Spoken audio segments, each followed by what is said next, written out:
Nouvelle réception manga et c'est parti. On commence chez Kana avec le 4e volume de L'Enfant en moi, une suite que j'attendais vraiment impatiemment. J'aime énormément ce titre qui parle de grossesse adolescente. C'est très très bien traité, on y voit beaucoup d'interrogations, beaucoup de pertinence et des personnages qui réfléchissent. C'est vraiment une lecture que j'adore et que je recommande très fortement. On reste chez Kana dans un tout autre registre avec le 3e volume de Tokyo Cannabis. Ici, un père de famille lourdement endetté qui se met à vendre du cannabis malgré qu'il soit plutôt réglo et droit dans ses bottes. J'ai beaucoup apprécié la lecture des deux premiers tomes et je suis vraiment curieuse de pouvoir continuer la suite. C'est un titre que j'apprécie beaucoup.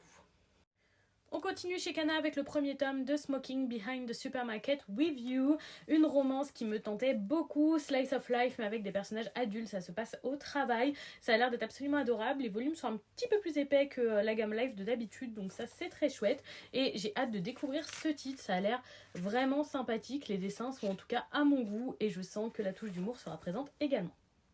On reste chez Kana avec le premier volume du secret de Scarecrow, si je le dis comme il faut, sinon mes excuses.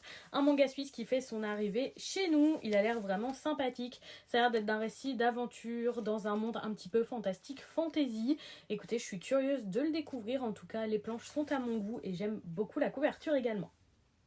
On passe chez Mangetsu avec le second volume de Jimbocho Sisters. J'avais plutôt bien apprécié le premier tome, même si ça manquait un petit peu de peps, c'est peut-être un petit peu plus d'une intrigue à mon goût. Je me laisse donc ce second tome pour décider si je souhaite continuer ou pas le titre. En tout cas, ça parle de lecture, donc je le trouve très sympathique avec différentes romances qui avaient l'air de pointer le bout de leur nez. J'ai bon espoir pour ce second tome malgré tout.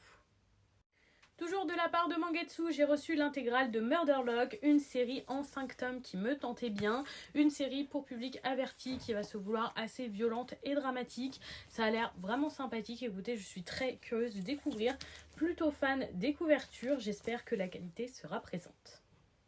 On passe chez Delcourt Tonkam dans leur gamme Moonlight que j'apprécie tant avec Ce vide au fond de moi, un titre qui est aussi pour public averti mais pour des raisons bien différentes, une lecture qui promet d'être poignante, qui parlera normalement d'harcèlement et de suicide.